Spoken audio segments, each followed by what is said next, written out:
Right now, in the heavy darkness of your room, a specific silence may be weighing on your chest. It is the hollow ache of a closeness that simply vanished. You are replaying the memory of a friendship or a love that drifted away without a single word of explanation. There was no grand argument. There was no final storm or dramatic goodbye. A vibrant connection simply thinned out, turning into a cold, unanswered message thread on your screen. You find yourself searching the past for a reason why you were outgrown or left behind. Your mind wanders through old conversations, wondering where the warmth went, and why a person who once knew your soul so deeply could become a total stranger. This quiet, unsaid abandonment leaves an empty space in your night. It turns your memories into a riddle you cannot solve. Let the cold riddle rest for a moment. Notice the neutral environment surrounding your bed right now. The room is filled with a soft velvet darkness that asks for nothing.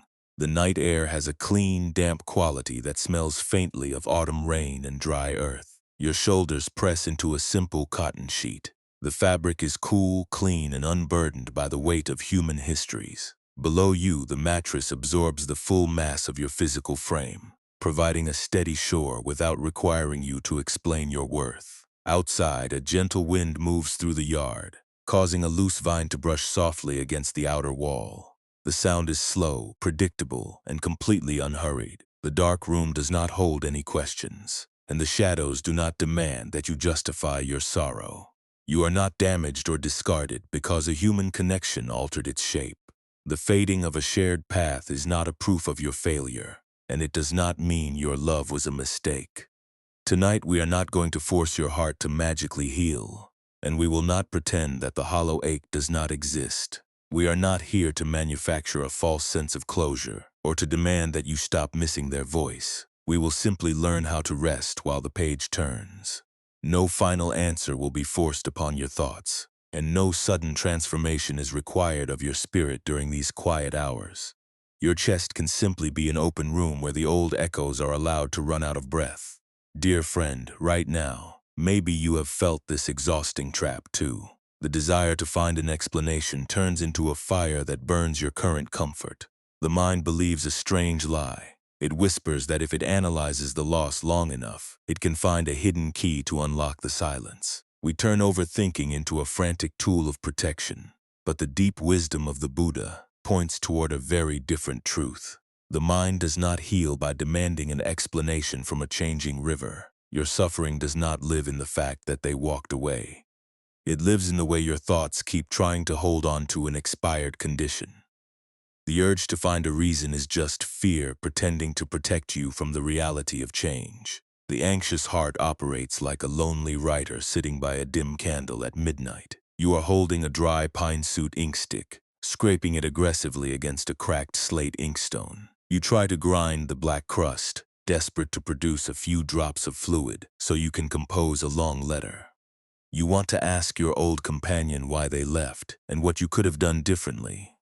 You exhaust your fingers and stain your skin with the dark residue, pouring all your remaining energy into the stone. Yet you remain completely blind to the reality of the destination. The home you are writing to is entirely empty. The wooden doors are shut, the inhabitants have moved to another valley, and the walls are completely overtaken by thick, wild mountain ivy. You are ruining your own rest to speak to a ghost that cannot hear you.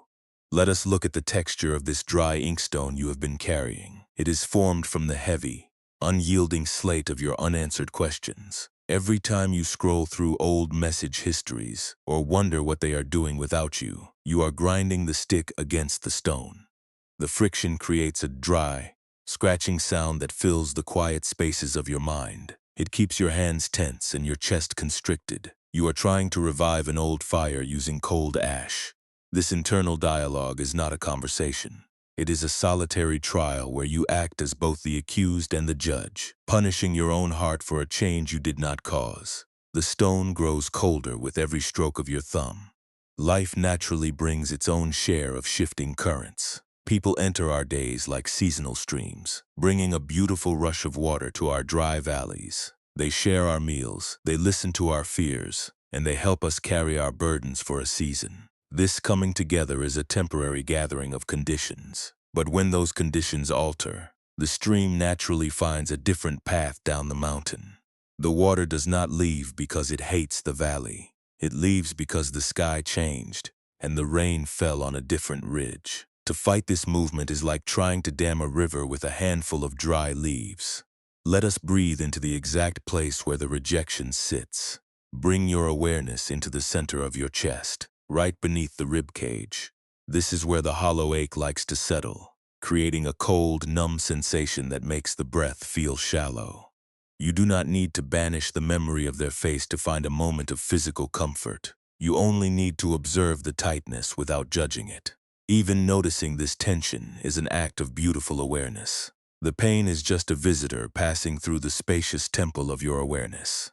You are the broad, stable foundation of the temple, not the lonely traveler who is weeping at the altar. The darkness of the night provides an absolute neutrality for your body. The cool air enters your lungs, offering a fresh pocket of unwritten space inside your ribs.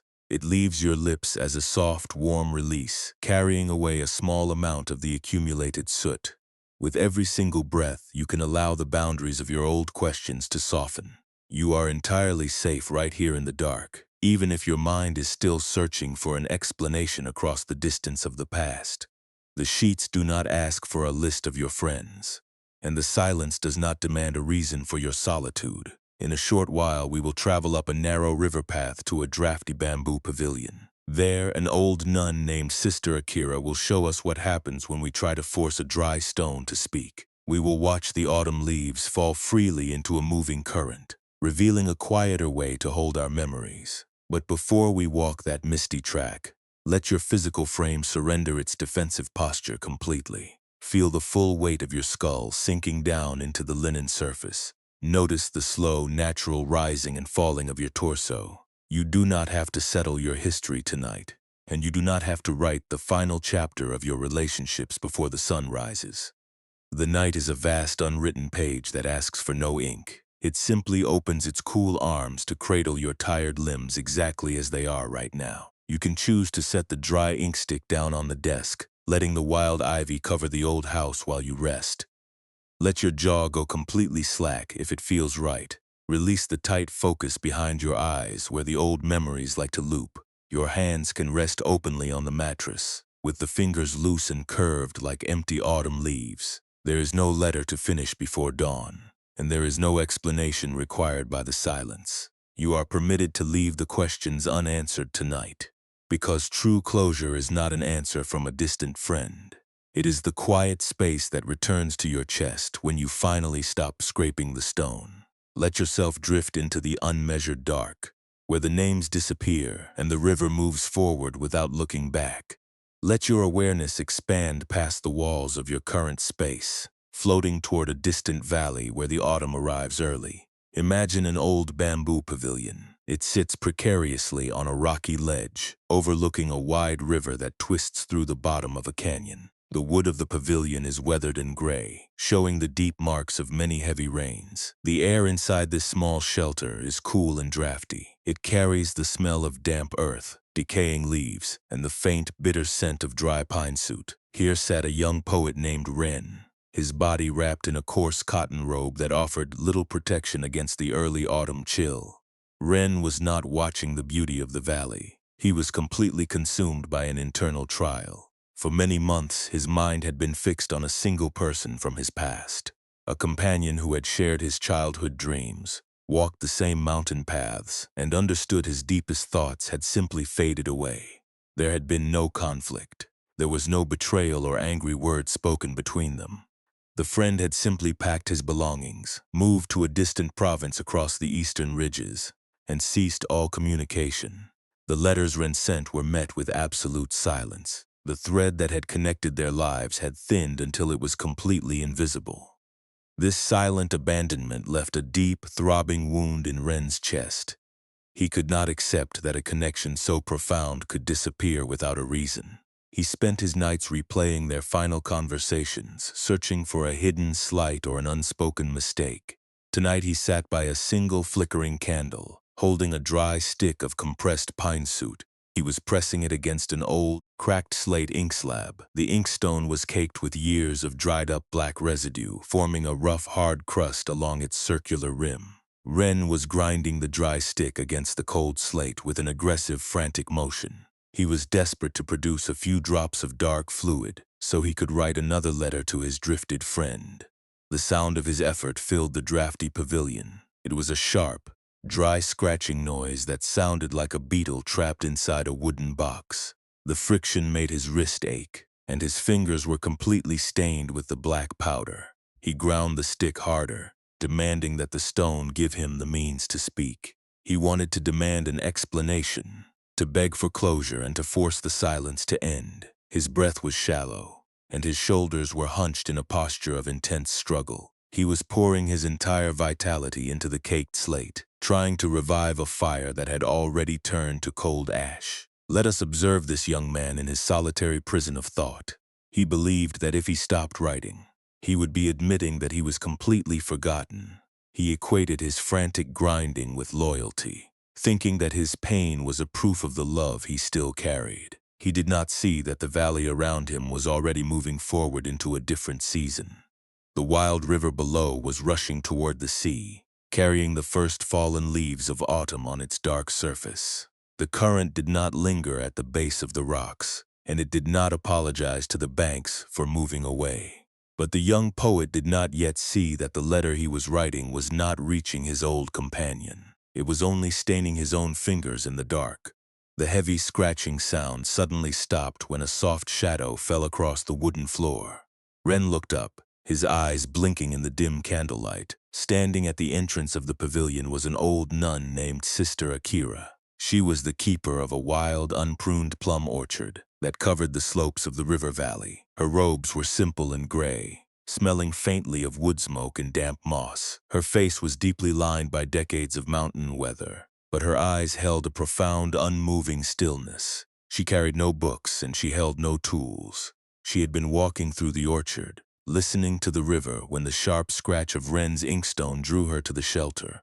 Sister Akira entered the pavilion with slow, deliberate steps. Her bare feet made no sound on the weathered bamboo planks. She did not speak a word of philosophy, and she did not offer any pity for his tears. She walked over to the low writing table and knelt down on the floor beside the young poet. She looked at the cracked slate ink slab, noting the thick, caked residue that coated the stone. She looked at Ren's blackened fingers, which were trembling from the intense physical strain of his frantic grinding. The candle flame flickered violently as a gust of wind swept through the open walls, casting long, distorted shadows across the caked stone. The old nun reached out her thin, wrinkled hand and gently touched the rim of the ink slab. She did not take the stick from his fingers, but she looked directly into his tired eyes. She asked him a simple question, her voice low and completely clear like a bronze bell in the morning air. She asked him why he was trying to extract water from a mountain ridge that had been dry for 10 winters.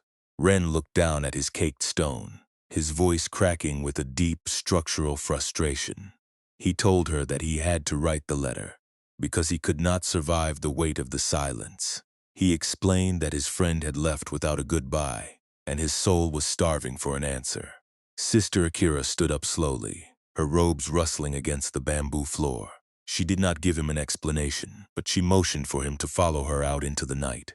Ren hesitated, his fingers still gripping the dry pine-suit stick, but the quiet authority of her movement drew him from the table. They walked out of the drafty pavilion, descending a steep, narrow path that wound through the wild plum orchard. The trees were old and twisted, their branches unpruned and heavy with the dampness of the mountain fog. The plum blossoms had fallen months ago, and the remaining leaves were turning yellow, dropping silently into the dark soil below. The old nun led him down to the very edge of the rushing river. At the end of the path stood an old, abandoned wooden pier that jutted out into the misty current. The timber posts were covered in thick, dark green moss, and the boards were slick with the river spray. The water moved past the pier with a tremendous silent force, swirling around the ancient wood before disappearing into the thick fog downstream. Sister Akira walked to the very end of the mossy dock and looked down into the moving current. Ren stood behind her, his chest tightening as the cold spray touched his face. The old nun turned to him and pointed toward a massive, ruined stone house that stood on the opposite bank of the river. The building had once been a grand villa, but it had long been abandoned by its owners. The roof had collapsed under the weight of an old winter snow, and the empty window frames looked like dark eyes in the fog. The entire structure was completely smothered by thick, coarse ropes of wild mountain ivy. The green leaves covered the stone walls, growing through the doorways and wrapping around the cold chimneys. The house was entirely silent, deserted, and empty of all human life. Sister Akira looked at the young poet and told him to look at the villa. She said that his childhood friend was like that ruined house across the river, the person he remembered. The warmth they had shared, and the path they had walked together, belonged to a season that had already vanished from the earth. The valley had changed, the river had moved, and the home was now empty. She explained that by continuing to grind his inkstick, he was trying to send a message to a dwelling that no longer existed. He was exhausting his own heart to demand shelter from a pile of cold stones covered in ivy. A wave of intense emotional recognition crashed through Ren's chest, hitting him with the physical force of a mountain wave. He looked down at his stained fingers, seeing the black soot caked under his nails. He looked back at the empty, ivy-covered house across the misty water, and he finally saw the truth of his long torment. He had been fighting a phantom. He had been using his own thoughts to keep a dead connection alive, torturing himself with a question that had no answer. The heavy weight of his resistance began to crack, allowing a deep, sobbing breath to escape his lungs. He did not find an instant healing on that mossy wooden pier. His grief did not vanish into the current, and his loneliness did not disappear with the fog. But the frantic urge to scrape the stone suddenly lost its momentum. He stood in the damp air, watching the river flow past the empty posts of the dock, learning how to look at the silence without a weapon in his hands. But the deeper transformation had not yet revealed itself. The young poet was still standing on the edge of the moving water, and the caked inkstone was still waiting on his table in the drafty pavilion.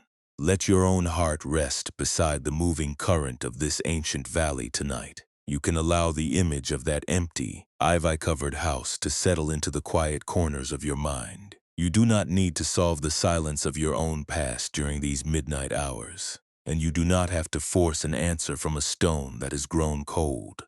Your spirit can simply sit on the edge of the pier, letting the river carry the old names away into the dark. Consider the profound realization that washed over the young poet on that mossy wooden dock. He looked at the empty villa across the water, smothered in wild mountain ivy, and he saw his own exhausting struggle reflected in the stone. This is the exact pattern that plays out within the quiet chambers of your own thoughts. When a close friend or a lover drifts away into the silence, your mind does not simply accept the empty house. It retreats to the desk, picks up the old memories, and begins to scrape the dry inkstone with intense focus. You are demanding that a finished chapter continue to provide warmth for your current night. One of the great insights of the Buddha was that our deepest sorrow does not come from the natural fading of a human connection. People change, their interests shift, and their lives naturally follow different paths down the mountain valleys. This movement is a basic law of our existence. It is completely neutral, like the autumn wind that strips the plum branches bare. The original departure brings a real, authentic resonance of sadness. It is a natural pain that reflects your capacity to love deeply. But notice what happens next within the quiet spaces of your mind. The mind refuses to let the current move forward. It builds an artificial trial around the silence, trying to find a reason or a flaw to explain the empty room. You look at your stained fingers and ask what you did wrong. You replay old conversations, searching for the exact moment the warmth began to thin out. This endless analysis is like trying to scrape black fluid from a cracked slate that has been dry for years. The original loss was a single event in time. The secondary suffering is the continuous, self-inflicted friction that turns a memory into a current punishment. This timeless teaching does not ask you to stop feeling your grief. It does not invite you to become cold, numb, or indifferent to the people who once held your heart. Buddhist wisdom points to something much quieter underneath the struggle. The Buddha was not asking us to reject life. He was showing us how to stop adding a second wound to the first. The first pain is the quiet reality of the empty house across the river. It is the natural ache of missing an old friend's laughter. The secondary suffering is the raw friction of your own resistance. It is the exhausting belief that you cannot be at peace until the silent stone gives you an explanation. Let us translate the old concept of attachment into the modern language of your midnight thoughts. Attachment is the tight, breathless cramp in your fingers that says a specific relationship must last forever, or you cannot be okay. It is the desperate conviction that your happiness belongs to a person who has already moved to another valley. When we attach ourselves to a past version of a connection, we are trying to force a changing river to stand completely still. We turn a beautiful season of shared warmth into a heavy anchor that drags our current spirit into the mud. Consider how craving operates within this emotional mechanism. Craving is the intense hunger that makes you view your current quiet room as a place of desolate exile. It tells you that the only real nourishment existed in the old courtyard you used to inhabit together. This orientation transforms your heart into a professional beggar, always looking backward across the river. You spend your nights staring at the dark window frames of the empty villa, completely blind to the fresh rain that is falling on your own side of the valley. You are starving in the present because you are trying to eat the cold ash of the past. And this is where the mind begins to soften.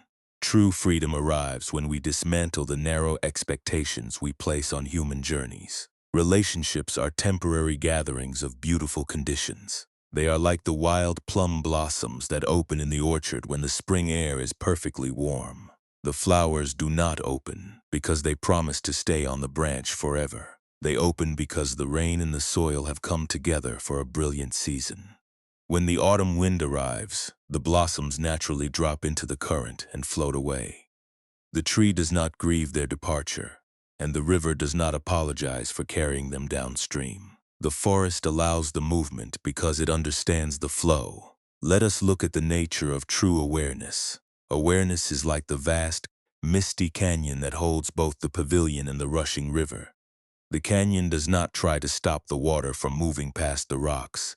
It does not demand that the travelers stay in the villa forever, and it does not panic when the houses become empty. The stone walls simply provide a wide, stable space for all things to arrive, to change, and to depart. The canyon remains perfectly peaceful because it never tries to possess the current. Tonight, your heart can become like that broad mountain sanctuary. You can let the names fade, and you can allow the river to move without your control. Mindfulness is simply the capacity to watch your own hand scrape the inkstone without becoming the movement.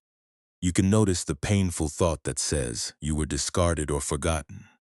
You can feel the cold ache of that rejection in your chest, but you do not have to obey the urge to write another unsent message. You do not have to treat the silence as a verdict on your worth as a human being. You can simply observe the frantic clerk inside your head, noting that a wave of loneliness is passing through your awareness. This small bit of space is where your true healing resides. When we practice letting go, we are not erasing the beauty of our history. We are not pretending that the old friendship did not matter, and we are not forcing ourselves to forget their voice. Letting go is a gentle relaxation of the fingers. It is the willingness to place the dry pine suit stick down on the wooden table, allowing the stone to be completely dry. You are choosing to stop demanding a drop of fluid from a slate that has finished its work. You are letting the empty house be empty, so that your own spirit can finally step out of the drafty pavilion. True compassion is the strength to meet your own loneliness without outturning it into a source of self-punishment. You have spent months replaying your mistakes because you were trying to fix the bridge. The overthinking was born out of your immense capacity to love deeply. You did not scrape the cold slate because you were foolish. You did it because you cared so much that you did not know how else to hold the emptiness. Compassion looks at your stained fingers with eyes of absolute mercy. It gently reminds you that you do not need to settle the accounts of the past to deserve a peaceful night of rest. Let the deep silence of the river valley settle into your limbs right now. You can feel the long muscles across your back releasing their tight hold. You have been bracing yourself against the silence of a distant friend, as if their absence were an active storm you had to fight. You can let the struggle drop away completely. The room you are in is spacious, neutral, and perfectly safe. Your breath is moving like a quiet current, entering your body as a cool gift and leaving your lips as a warm surrender. With every single breath, the black powder of your old questions is being washed away by the darkness. The person you are missing has moved to a different valley, and they are living under a different sky. Their path has taken its own natural turn, separate from your own. This is not a failure on your part, and it is not a cosmic punishment. It is simply the fluid nature of our human existence. You are allowed to exist as an independent being, completely whole within your own skin, even if the house across the river remains silent forever. Tonight, you can choose to leave the desk closed, letting the wild ivy cover the old stone walls while you slide into the unmeasured dark. Let us find a soft anchor in the rhythm of your own body right now. You do not need to alter your position quickly, and you do not need to achieve a perfect state of stillness. Simply allow your weight to settle into the mattress. Take a slow, patient breath in through your nose, letting the cool air expand the lower corners of your ribs. Hold that lightness for a single quiet moment. Now let the breath slide out past your lips without any force. You might notice the natural drop of your chest as the air leaves your frame. There is no timeline to maintain here, and there is no ledger to fill. Each breath is an entirely unwritten event, arriving without a past and departing without a debt. If it feels right, bring a gentle awareness into your hands and your wrists. We often hold the tension of our relationships in the curling of our fingers. We clench our palms as if we could physically grasp a memory, or hold a drifting person steady by sheer effort. Let your fingers soften completely, allowing them to open and curve loosely against the sheets. Move that soft attention up through your forearms, letting the elbows grow heavy against your sides.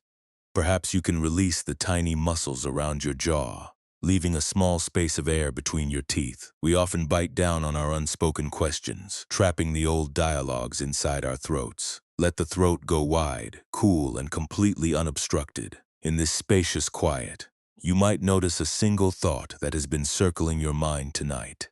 Perhaps it is the ghost of that faded relationship, or the heavy silence of that unanswered message thread. Do not try to push this memory away, and do not judge your heart for still carrying its weight. Even noticing its presence is an act of profound mindfulness. You are simply shining a soft lantern on the reality of your current state. You can look at this painful loop and give it a quiet name. You might recognize it as the old habit of the dry inkstone. It is just the mind trying to extract fluid from a story that has already run out of conditions. It is a protective reflex, but it is deeply exhausted.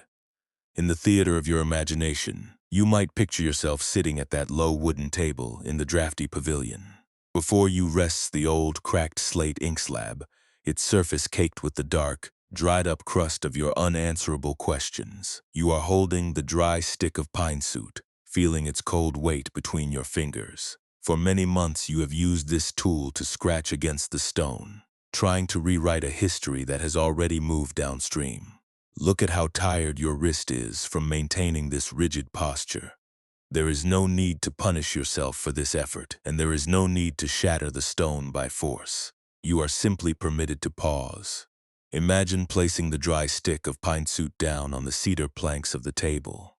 Let your fingers pull back from the tool, spreading wide and empty in the cool air. Beside your writing desk sits a large porcelain basin filled with completely clear, cold mountain water. The surface of the water is perfectly flat, reflecting the dark shadows of the bamboo rafters. Slowly, you might lower your stained hands into the basin.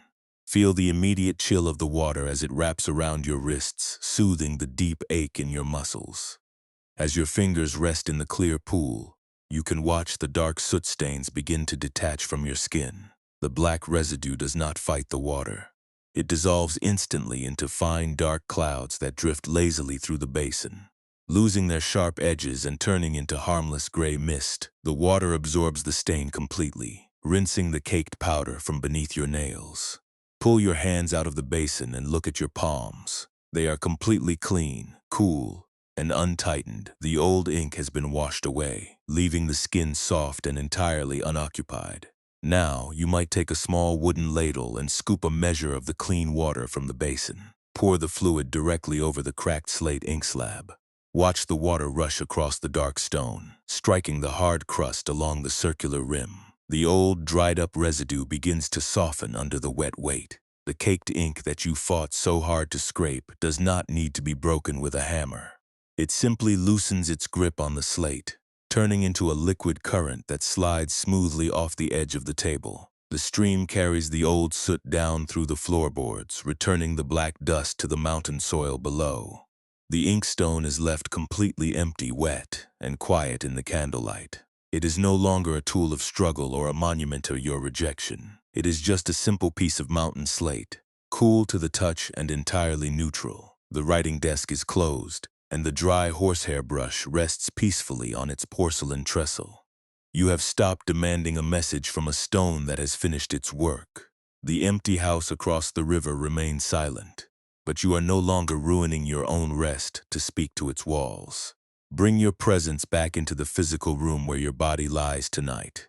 Notice the simple, solid support of the mattress beneath your spine. The surface takes your weight without asking for an explanation, and the sheets wrap around your limbs without demanding a final solution to your loneliness. Your breath is moving at its own patient cadence, a quiet tide that belongs entirely to this single hour. You do not have to settle your old history before the morning arrives, and you do not have to heal the hollow ache by force. The universe is not auditing your connections, and the silence is not requiring you to be forgotten. Even if the mind tries to return to the old desk, there is no need to panic. The habit of overthinking is just a tired traveler looking for a place to rest. You can simply notice the urge and return your awareness to the cool texture of the linen under your head. You are safe enough to let the questions remain unanswered for the rest of this night.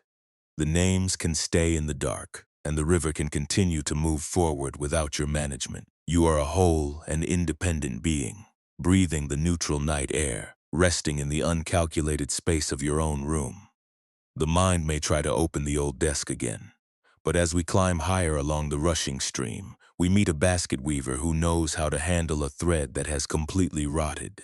We will leave the drafty pavilion behind, climbing toward a small stone workshop where the green willows grow along the banks.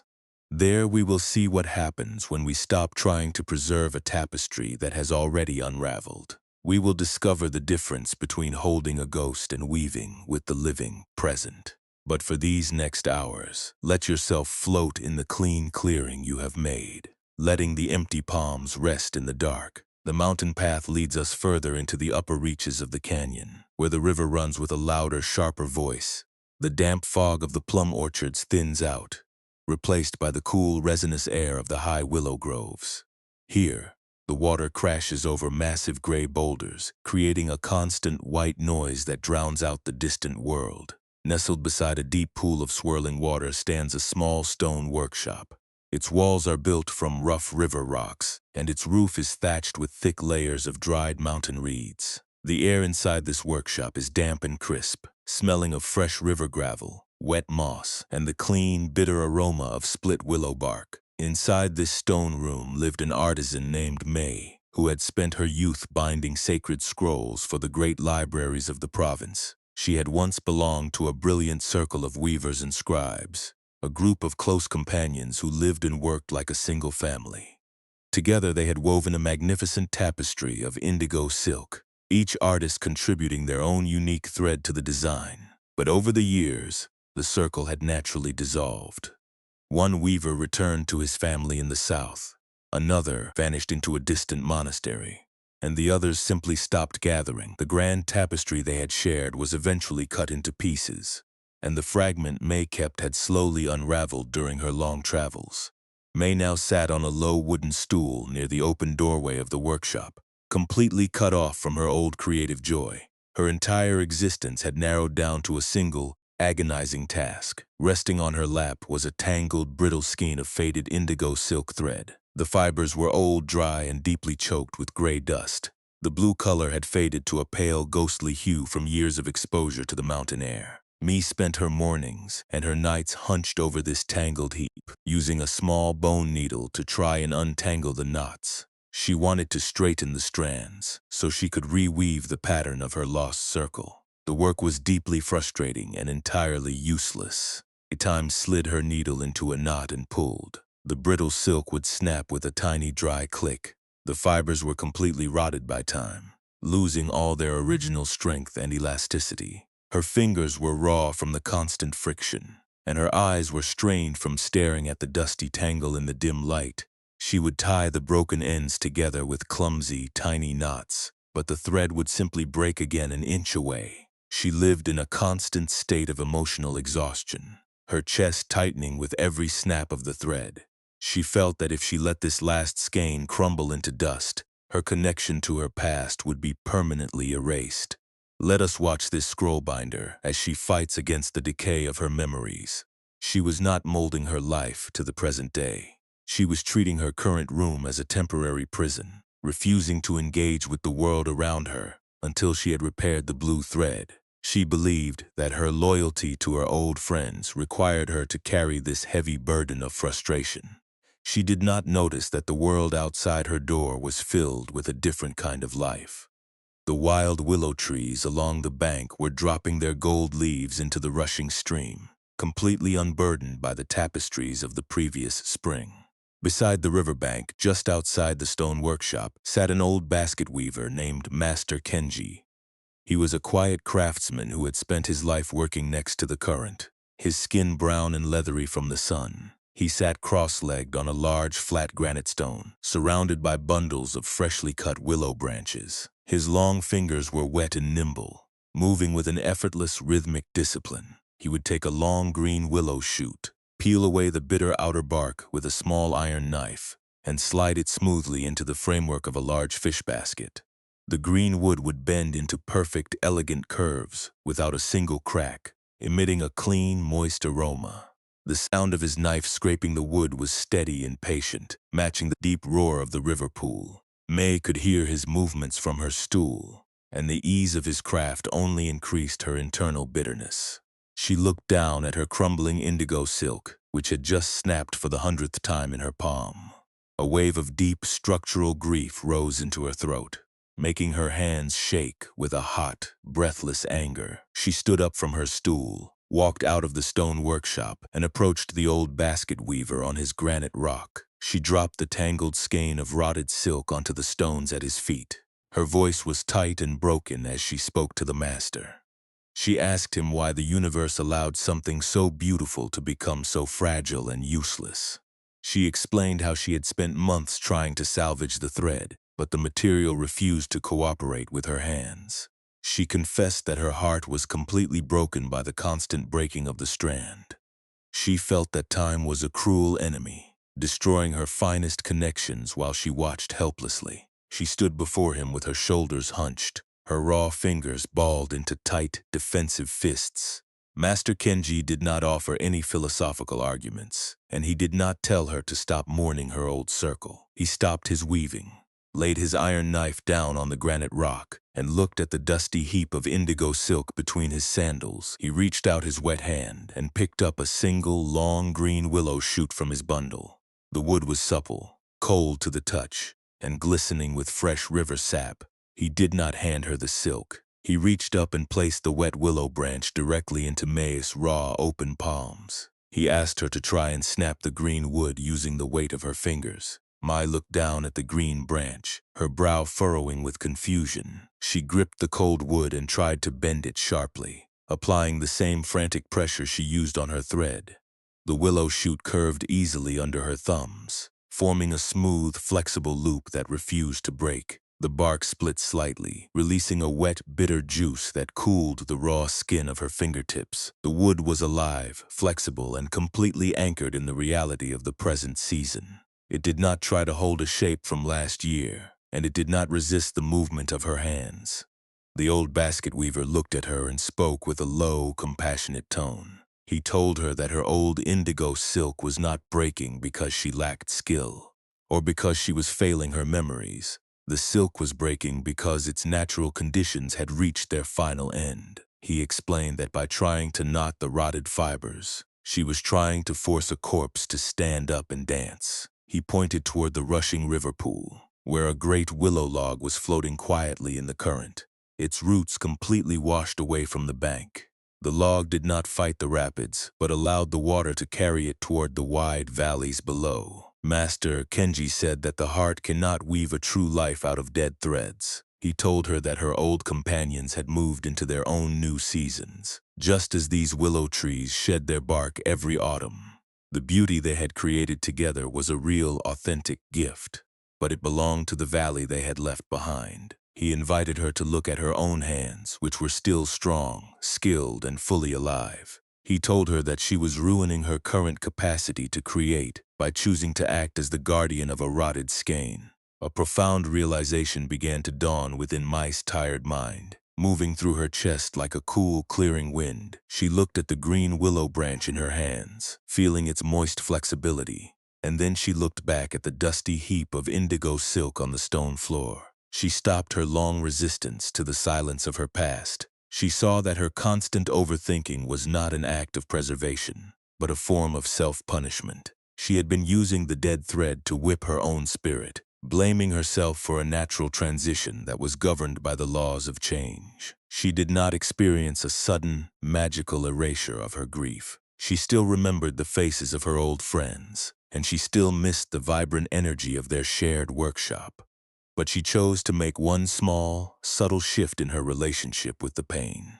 She knelt down on the granite rock, picked up the tangled indigo skein with total gentleness, and walked over to an old hollow cedar log that sat near the riverbank. She did not throw the silk into the current, and she did not try to burn it. She simply placed the tangled blue fibers inside the dark, dry hollow of the wood, returning it to the shelter of the forest.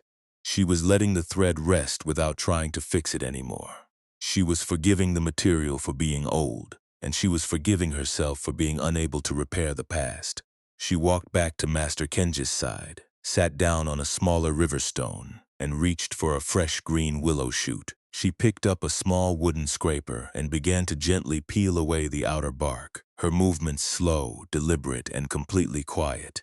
She was choosing to work with the pliability of the current day, letting the roar of the river fill the empty spaces of her soul. In a short while, this deep transformation will show us how to look at our own modern rooms with a completely different clarity. But for now, let your own physical frame rest in the cool atmosphere of this river workshop. You can allow the image of that green willow wood to soften the tight places in your own chest. You do not have to repair every unraveled connection to find peace tonight. Your spirit can simply sit by the rushing pool, letting the old threads rest in their dark hollow, while your hands grow light and empty in the quiet night. Let the deep roar of that rushing mountain stream fade into the background of your awareness. The image of the old rotted indigo silk resting quietly inside the hollow cedar log remains with us. It stays there in the dark as a monument of quiet surrender. Mi sat on her stone, her fingers slowly learning the moist flexibility of the green willow shoots. This is the precise turning point where we must examine the knots inside our own minds. We must understand why we spend so many seasons holding on to threads that have already lost their living grace. We need to look directly at the hidden machinery of our nighttime overthinking. Why is it so terrifying to let a friendship drift into the fog without an explanation? The human mind craves control above all things. It treats a relationship like a solid possession that must remain inside a permanent cabinet. When a person leaves your life without a clear goodbye, the uncertainty feels like an active threat to your safety. Your thoughts immediately construct an internal trial to solve the mystery. You replay the final meetings, analyzing every casual greeting and every brief silence. You look for a hidden mistake you might have made, hoping that if you can only find the error, you can repair the bridge. This constant rehearsal quickly turns into a form of intense self-punishment. The mind uses shame to explain the unsaid abandonment. It whispers that if you had been more interesting, more successful, or more attentive, the connection would never have thinned out. You try to fix your current self through a deep sense of unworthiness. You believe that your current loneliness is a factual proof of your personal inadequacy. This habit turns a natural transition into a heavy verdict against your soul. You turn the pain of a departed companion into a permanent identity of being someone who is easily discarded. In the simple language of the morning mist, this is how the heart builds its own prison. We take a fluid human event and try to freeze it into a rigid shape. When the shape naturally dissolves because the conditions have expired, we fight the dissolution with all our strength. We confuse control with safety, and we treat our frantic worries as an act of devotion. But the anxiety does not protect the past connection. It only poisons the room you are currently trying to live in. You are sitting in the dark, weaving a garment out of old ghosts, completely unable to feel the warmth of the real blankets around your limbs. When we take this uncalculated clarity down from the stone workshops, it completely alters how we look at our modern screens, our unanswered calls, and our loneliest nights. Let us understand the profound difference between the pain that life brings and the extra suffering the mind layers on top. Imagine a weaver whose loom is set beside a changing mountain river. One afternoon, due to a natural shift in the valley humidity, a single indigo thread snaps silently within the wooden frame. This is the first pain. It is the simple, real fact of a connection reaching its natural end. It is the raw ache of an empty space where a friend used to stand. The weaver cannot prevent the humidity from changing, and they cannot stop the thread from breaking. The break is a neutral event in the history of the cloth. But look at what the frantic weaver does next. Instead of accepting the broken line, they begin to beat the wooden frame of the loom with a heavy stone. They break their own knuckles against the timber, screaming at the air because the thread did not remain whole. They take a massive iron rock and tie it to the snapped ends, hoping the heavy weight will force the fibers to touch again. The massive rock immediately tears the remaining cloth to pieces, causing the entire wooden loom to collapse into a pile of ruined splinters. This is the second pain. This is the extra suffering the mind adds through its desperate need for control and its harsh self-judgment. The loom did not break because the thread snapped. It broke because the weaver could not sit with a broken thread. Peace does not arrive when we find a magical way to prevent threads from breaking. We cannot force every human connection to remain vibrant for 60 winters. The beauty of the river valley is that all things are constantly flowing, assembling, and drifting away according to their own conditions. Tranquility begins when we change our fundamental relationship with the broken thread. We can look at the snapped fiber, feel the real sadness of its absence, and still allow the loom to remain quiet. You do not have to destroy your own house just because one guest has chosen to leave through the back door. Consider the beautiful freedom that becomes available when you stop turning your pain into an identity. You are the spacious workshop where the weaving happens, not the broken thread on the floor. When you stop demanding that every relationship remain permanent, you can finally appreciate the real texture of the people who are currently standing in your room. You stop treating your present friends as mere replacements for the ghosts of the past. Your heart becomes wide, neutral, and completely unburdened by the weight of old ledgers. You can allow the river to move without feeling that you are being emptied by its current. Let this understanding bring a soft stillness into the long muscles of your back. You have spent a very long season punishing your own heart for a change in the weather. You have been treating the silence of a drifted friend as a structural flaw in your own nature. Tonight, you can choose to forgive your own hands for being completely unable to knot the rotted silk. The room around you is dark, silent, and entirely free from judgment. Your breath is a quiet tide, moving in and out like the water passing the empty posts of the dock. You can let the ledger of your relationships remain open and uncalculated, trusting the spacious dark to hold your tired frame without a single question. Slowly, the teaching becomes personal. We must look at the specific ways the dry inkstone tries to slip back into your hands during your modern routine. We must see how the old weaver inside your head tries to pick up the heavy stone when you are looking at your phone at night. We will discover how to bring this green willow wisdom into your modern kitchen, your morning messages, and your quietest hours of solitude. But before we bridge that final distance, let your physical body sink fully into the neutral dark below you. letting the unmeasured hours carry your spirit forward into a deeper and more profound rest.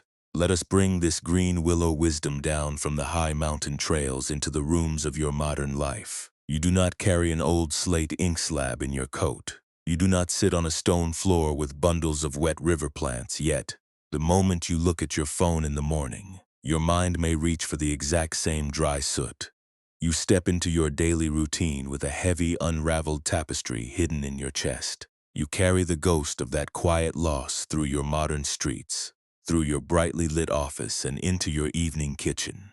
The old habit of grinding the dry stone does not disappear just because you inhabit a world of glass screens. Think of the subtle torment that happens when you scroll backward through an old message history. You look at the dates when the replies were frequent, warm, and full of shared humor.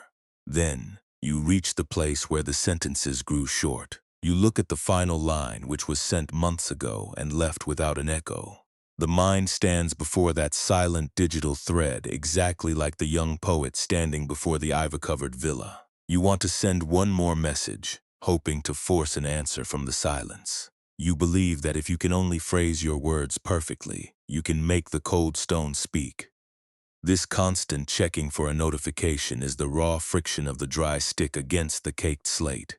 Tomorrow, when you feel the electric urge to touch that dark glass screen for reassurance, you can choose a different path. You can pause your fingers for 3 full breaths. Do not look at the empty thread, and do not verify the silence. Let the device rest face down on your wooden desk. This brief pause is a profound act of modern mindfulness. It is the moment you choose to set the dry pine suit stick down on the table. You are reminding your own nervous system that your value does not depend on a reply from a distant valley. The silence on your screen is not a flaw in your nature. It is simply the neutral reality of a river that has moved past your dock. Perhaps you open an application and see that former friend smiling in a photograph with a completely new circle of people.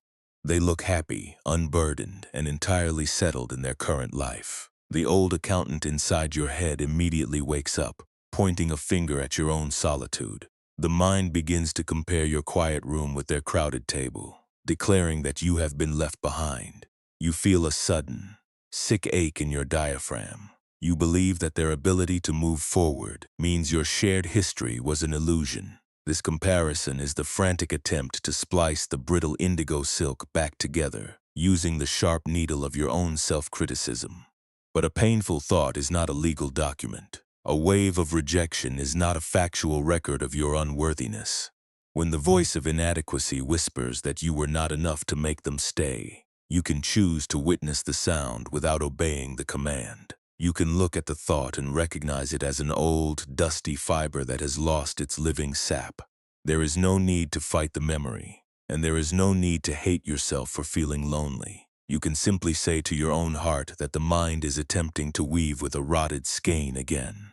This soft recognition creates a beautiful clearing inside your chest, allowing the hot static to drain away. The long, exhausting effort to rewrite your old history is drawing to a close tonight, and the only space left to enter is the one that has already moved forward. Consider how much energy you spend during the day, pretending to be completely unaffected by this drifting connection.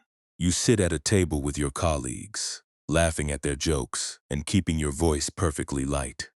You wear a bright, capable smile like a polished porcelain mask, yet beneath the cheerful surface, your heart is carrying a massive weight of unexpressed grief. You are exhausting your physical body to maintain the illusion that you do not feel the empty space. You treat your own sadness as a shameful secret that must be hidden from the world.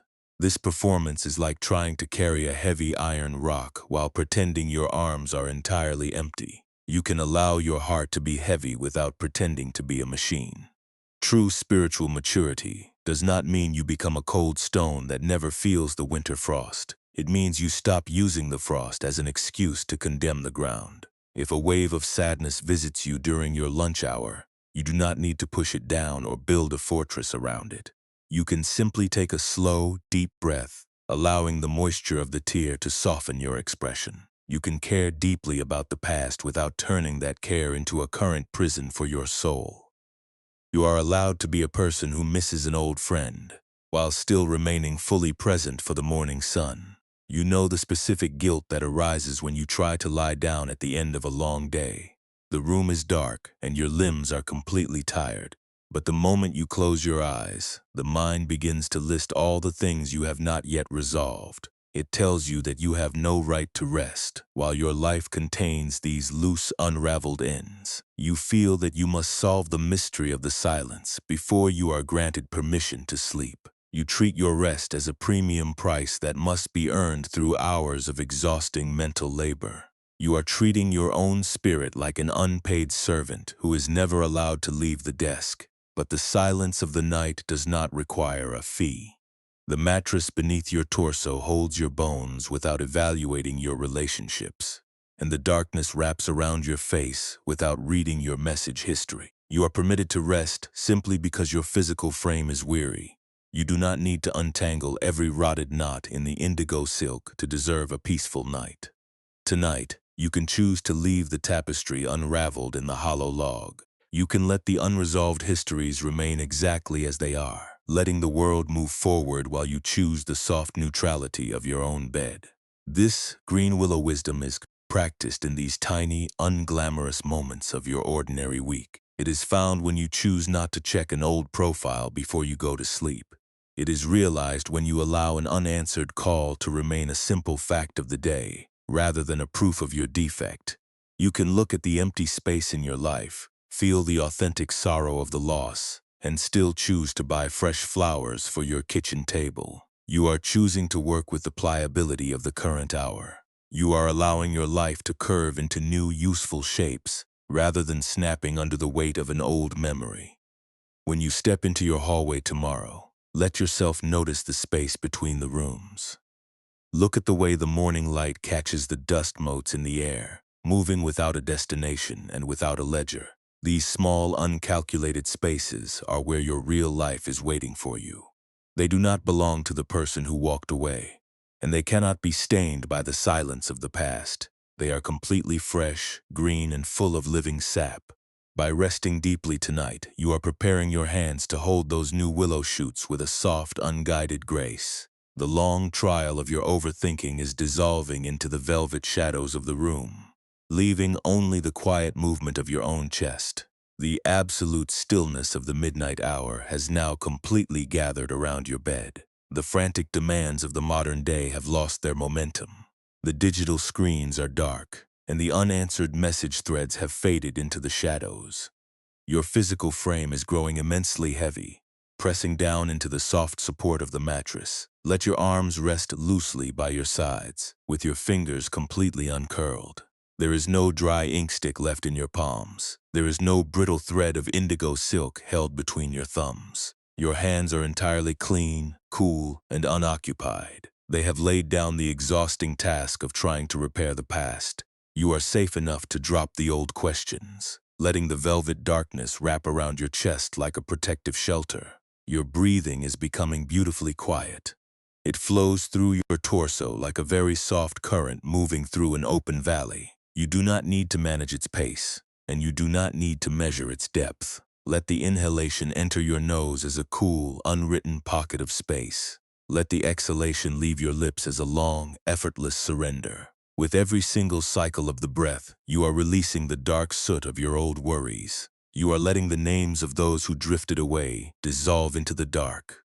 The clock in your room has lost its power over your spirit, because the night does not calculate your achievements. You have entered the unmeasured sanctuary of pure rest. The high mountain landscapes from our journey are now sleeping beneath a vast, starless sky. In the drafty pavilion on the rocky ledge, the candle has burned down to nothing. The writing table is completely silent, and the cracked slate ink slab rests in the shadows, washed clean by the mountain water. The wild plum orchard has grown completely still, dropping its yellow leaves into the dark soil without a sound. Higher up the canyon, the stone workshop by the roaring pool is enveloped in peace. The green willow shoots rest quietly on the flat granite stone. The tangled, brittle skein of faded indigo silk is safe within the dark hollow of the cedar log, left to dissolve naturally into the moss. The entire forest is resting because it allows the seasons to turn without a single trial. Your own mind can mirror that vast, uncalculated wilderness tonight. You can permit the internal writer to finally close the desk and lay down the brush. The ledger of your friendships does not need to be balanced before the morning arrives. The sudden silences and the missing explanations are no longer riddles you must solve. They are simply events that have already been carried downstream by the river of change. You do not have to fix your heart through a sense of shame, and you do not have to prove your worth to a ghost. The past is a distant valley that has already emptied its waters. It does not require your midnight architecture to keep you secure. Let a profound weight descend into the very center of your muscles. Soften the tiny pathways across your forehead, where the old conversations like to replay their echoes. Release the tension behind your ears, letting your skull sink fully into the linen surface below you. Your face is completely smooth, relaxed, and unobserved in the dark. The shadows around your bed do not judge your solitude, and they do not demand that you pretend to be okay. You are permitted to be completely quiet without earning the right to your rest. Your inherent value as a living being is not measured by the number of people who stayed. It is anchored in the wide, witnessing awareness that is watching the night. In the field of your imagination, look down once more at the great river flowing through the bottom of the canyon. The dark water moves past the old, abandoned wooden pier with a magnificent silent rhythm. The current strikes the moss-covered posts, and then it glides smoothly away, disappearing into the deep fog downstream. The river does not cling to the wood, and the posts do not try to trap the water. They allow the meeting and the parting to happen as a single fluid event. Across the misty current, the ruined stone villa stands completely dark and silent beneath its heavy ropes of wild mountain ivy. The house is empty, but the valley is whole. Let your awareness dissolve into the steady, forward movement of that dark river. Feel your body sinking deeper into the bedding, weightless yet perfectly grounded in the present hour. The narrow channel through which you tried to force your life has been completely removed from your throat. Your chest feels wide, cool, and entirely unobstructed. The air enters your lungs as a fresh gift, and it leaves your lips as a warm release, carrying away the last remnants of your temporal panic. You do not need to orchestrate your future tonight, and you do not need to defend your past. The universe is taking your full weight, cradling your tired limbs within its silent parameters. You are returning home to the quiet center that has never been abandoned by a single soul. The part of you that notices your loneliness is not lonely itself. It is as wide, neutral, and unspent as the deep canyon in the morning mist. It cannot be diminished by an unanswered text, and it cannot be depleted by the passing of the years. You can trust this dark room to protect your spirit while your eyes are closed. Let the old threads rest. Let the desk remain closed, and let your fingers stay completely open against the sheets. The night is holding you with absolute mercy, and you are entirely free to rest. What if the closure you have been demanding from the silence was already breathing inside your own empty hands?